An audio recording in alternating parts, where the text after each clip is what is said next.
और अब झारखंड के पलामू आपको लिए चलते हैं, जहां पर प्रधानमंत्री नरेंद्र मोदी एक रैली को संबोधित कर रहे हैं। एक चौकीदार ने काम करना चाहिए कि नहीं करना चाहिए। आजादी के बाद इतने सालों तक देश कैसे चला है, ये परियोजना, उसका हाल, किसानों का बेहाल, ये जीती जागती एक केस स्टडी करने जैसा काम है। ये परियोजना इस बात की भी गवाह है कि कैसे पहले झारखंड और बिहार के लोगों के साथ नाइंसाफी की गई। भाइयों और बहनों, ये किसान को सिर्फ वोट बैंक समझने और किसान को अन्नदाता समझने वाले एक तरफ वो लोग हैं जिनके लिए किसान वोट बैंक है, एक तरफ हम लोग हैं जिनके लिए हमारा किसान अन्नदाता है। ये फर्क है। जो पहले थे उन्होंने किसान को वोट बैंक समझा, और आज हम हैं जो आपको अन्नदाता मानकर आपकी खेती में आने वाली हर मुश्किलें दूर करने का ईमानदारी से प्रयास कर रहे हैं। साथियों, आज कुछ लोग इस अवसर को इस रूप में देखेंगे कि आज इतने सालों से लटका हुआ एक काम आगे बढ़ रहा है। ये बात इतनी छोटी नहीं है। आप विचार कीजिए, जब संयुक्त बिहार था, झारखंड नहीं बना था, एक ही सरकार पटना में बैठती थी। अगर थोड़ी सी संवेदनशीलता किसानों के प्रति होती, यहां के लोगों की मुसीबत का थोड़ा सा भी ज्ञान होता, तो एक संयुक्त सरकार रहते हुए ये काम इतने दिनों तक लटका नहीं होता और 30 करोड़ का 2400 करोड़ तक मामला नहीं पहुंचता। दूसरी बात, आज हिंदुस्तान में पानी को लेकर के अड़ोस पड़ोस के राज्यों के बीच ऐसी लड़ाई चल रही है, सुप्रीम कोर्ट में मामले पड़े हुए हैं, पानी बह रहा है, समंदर में जा रहा है, लेकिन अपने राजनीतिक कारणों से लड़ाइयां लड़ी जा रही है। आज की यह घटना विशेष रूप से देश को नोटिस करनी होगी। मैं बिहार के मुख्यमंत्री मेरे मित्र नीतीश कुमार जी को बधाई देता हूं। मैं झारखंड के मेरे साथी मुख्यमंत्री रघुवर दास जी को बधाई देता हूं कि दोनों सरकारों ने मिलकर के दोनों राज्यों से जुड़ा हुआ इस प्रोजेक्ट को उन्होंने संपन्न करने की दिशा में समझदारी पूर्वक कदम उठाए। मैं बिहार से आए हुए हमारे सांसदों का अभिनंदन करता हूं। मैं झारखंड के मेरे सांसदों का अभिनंदन करता हूं। दोनों राज्यों ने, सांसदों ने मिलकर के जब भी मेरे पास आए, झारखंड और बिहार के दोनों दिशा के सांसद साथ में आए, और ये समस्या इस राज्य की उस राज्य की नहीं, हमारे देश के किसानों की है, उनको लाभ मिलना चाहिए मिलजुल करके। और मैं इन सभी एमपीज को बधाई देता हूं। इस एक मुद्दे को लेकर के वो कभी चैन से बैठे नहीं हैं, चैन से सोए नहीं हैं। आपके लिए ये दिन रात दौड़ते रहे हैं और मुझे भी दौड़ाते रहे। और इसलिए मैं इन सांसदों का आज विशेष रूप से अभिनंदन करता हूं। और इसलिए आज ये डैम बन रहा है, उसके साथ साथ भारत के फेडरलिज्म को एक नई ताकत देने का काम बिहार और झारखंड दोनों सरकारों ने मिलकर के किया है।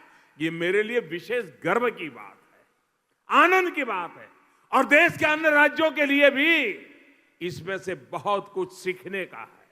और इसलिए मैं विशेष रूप से सांसदों को, दोनों सरकारों को, दोनों मुख्यमंत्रियों को हृदयपूर्वक बहुत बहुत बधाई देता हूं।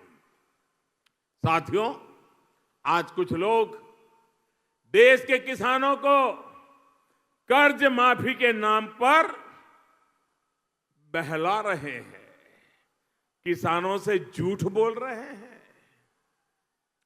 मुझे पता है कि उन्होंने कभी उत्तर कोयल परियोजना का नाम तक नहीं सुना होगा। उनको तो ये भी पता नहीं चलेगा ये कोयल पंखी का नाम है कि डैम का नाम है कि नदी का नाम है, कुछ पता नहीं होगा। जब उनकी सरकार केंद्र में थी तो ऐसे लोगों ने कभी परवाह ही नहीं की कि देश में जो सिंचाई परियोजनाएं बरसों से अटकी हैं, अधूरी हैं, उन्हें पूरा किया जाए। आप मुझे बताइए, ये करीब करीब आधी शताब्दी से लटका हुआ प्रोजेक्ट ये समय पर पूरा हुआ होता तो इस क्षेत्र का किसान कभी कर्जदार बना होता क्या? बना होता क्या? उसको कर्ज लेना पड़ता क्या?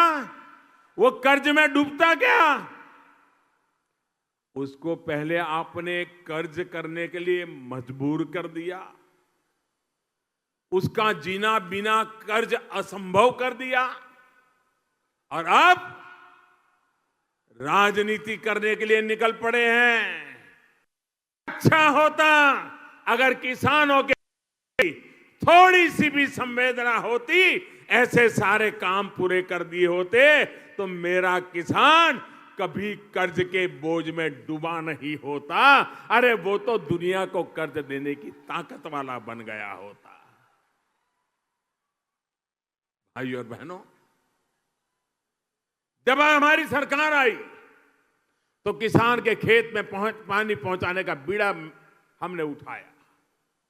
जब पुरानी अधूरी सिंचाई परियोजनाओं के कागज निकलवाए तो ऐसे ऐसे कारनामों का पता चला कि मेरी तो आंखें खुल गई, खुली खुली रह गई जी। एक प्रकार से आंखें फट गई, ऐसा काम करके गए।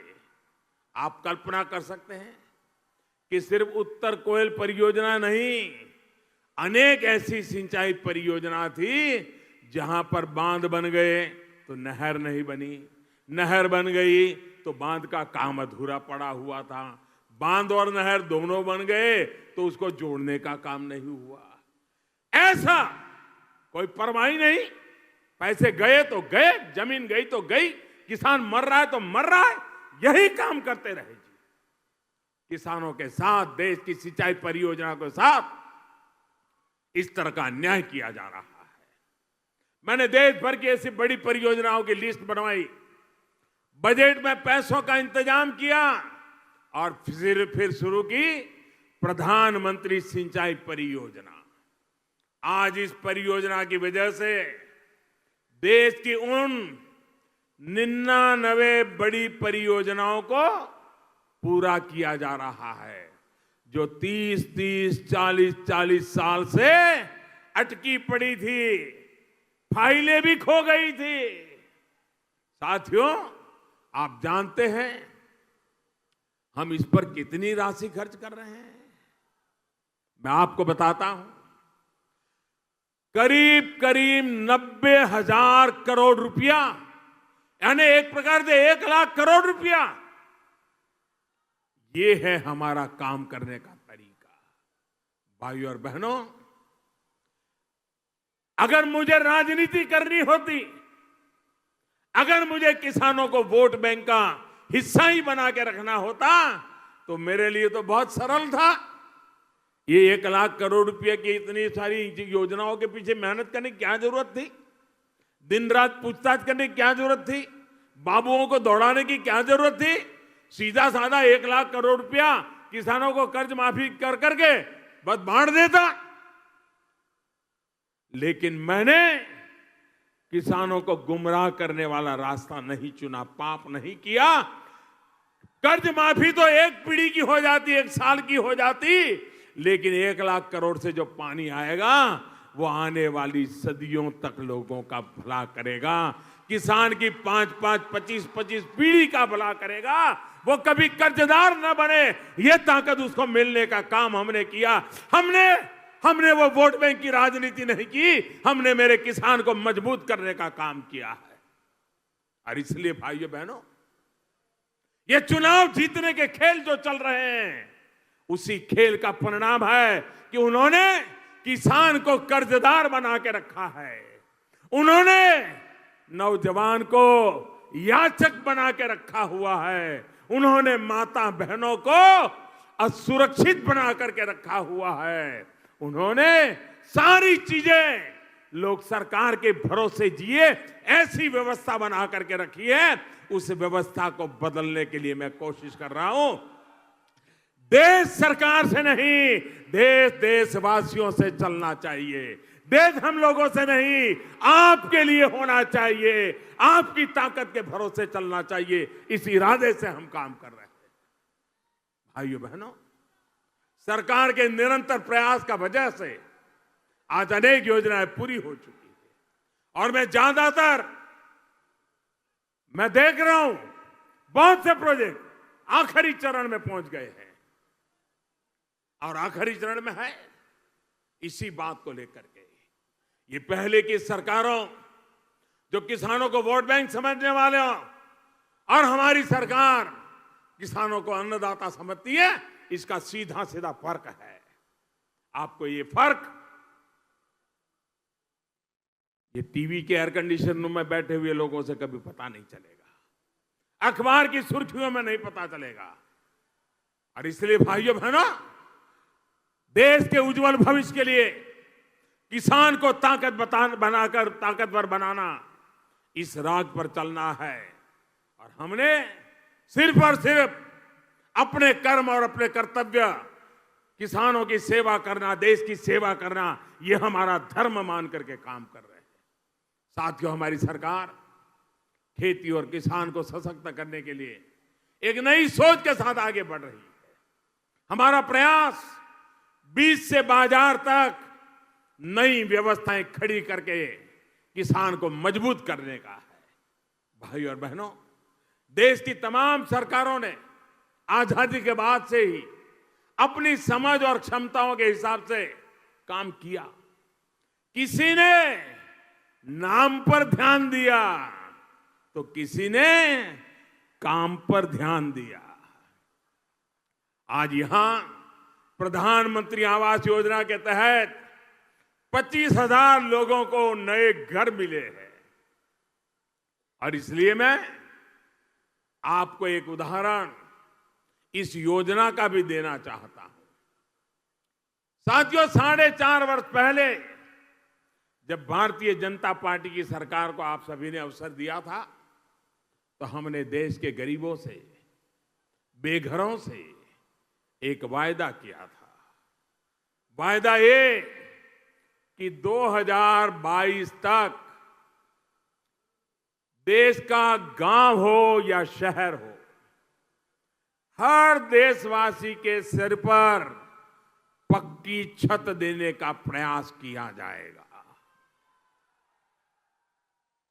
इस कोशिश में हमारी सरकार ने प्रधानमंत्री आवास योजना शुरू की।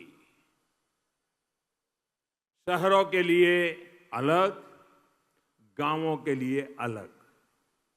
जब हमने इस योजना को शुरू किया तो फिर ये सवाल उठाया गया कि ऐसी योजना तो पहले भी थी, आप अलग क्या करेंगे, कैसे करेंगे? आप तो सिर्फ नाम बदल रहे हैं। शायद वो नाम बदलने से तिलमिलाए हुए हैं, लेकिन इस योजना में असली बदलाव क्या हुआ, कैसे हुआ, उसका प्रभाव क्या रहा, ये आज मैं आपके माध्यम से झारखंड की इस पवित्र धरती से देश के हर गरीब तक पहुंचाना चाहता हूं। भाइयों और बहनों, हमारे देश में गरीबों को घर देने के लिए योजना पहले भी चलती थी, लेकिन वो किसी परिवार के नाम से योजना चलती थी, उसमें घर की चिंता कम होती थी, परिवार का नाम बनाए रखने की चिंता होती थी। हमने आकर के बदलाव किया। हमने नरेंद्र मोदी आवास योजना नहीं बनाई, हमने नमो आवास योजना नहीं बनाई, हमने रघुवर दास आवास योजना नहीं बनाई। हमने सिंपल सी बात बता दी, ये प्रधानमंत्री आवास योजना होगी। जब भी जो प्रधानमंत्री आएगा वो उसको आगे बढ़ाएगा। नाम का झगड़ा नाम के लिए नहीं, काम होना चाहिए, ये कोचा। मैं जानना चाहता हूं, यहां किसी को याद नहीं होगा कि पहले जिस बड़े बड़े नेताओं के नाम पर योजनाएं चलती थी वो घर है कहां। कागज पे नजर आएंगे, धरती पर नजर नहीं आएंगे। ये रुपये कहां गए, कहां गए वो लोग, कहां गए वो घर, कहां गए वो पैसे। यही खेल चलता रहा भाइयों बहनों। पहले की योजना में क्या क्या होता था, जब तक उनके खासदारों को, उनके आसपास के चेले चपाटों को दक्षिणा नहीं देते, तब तक आपका नाम भी तय नहीं होता था। साथियों, देश में पहले जो आवास योजना थी उसमें किसे घर मिलेगा, कैसे मिलेगा, इसकी चयन प्रक्रिया में बहुत बड़े बड़े खेल हुआ करते थे, दलाली हुआ करती थी। मैं सार्वजनिक रूप से पूछ रहा हूं, ये जो मुझे सर्टिफिकेट दिखा रहे थे, 25,000 लोगों को घर मिला, ऐसे लोग बैठे हैं। मैं आपसे पूछना चाहता हूं, क्या प्रधानमंत्री आवास योजना पाने के लिए आपको किसी को रिश्वत देनी पड़ी है?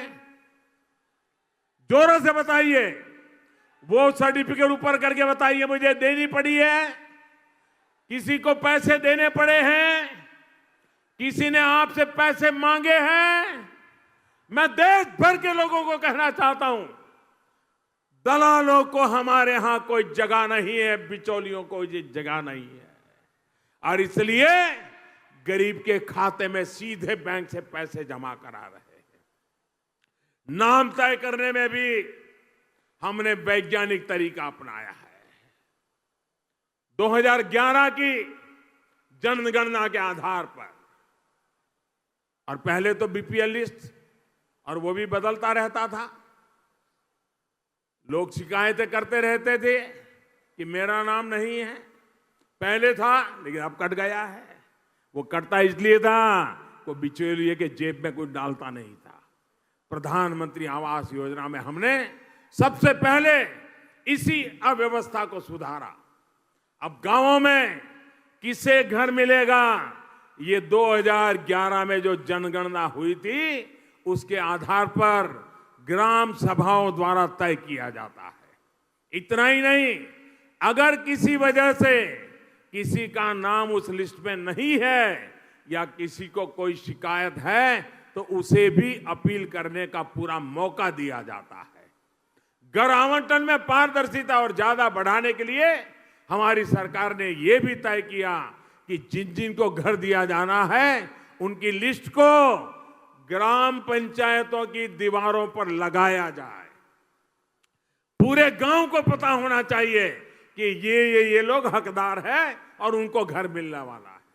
यानी हर स्तर पर हमारे प्रयास रहा कि गरीबों को घर मिले, जबकि पहले हर स्तर पर प्रयास होता था कि गरीबों का नाम कटे, लिस्ट से नाम निकले और दलालों की जेब भरती रहे।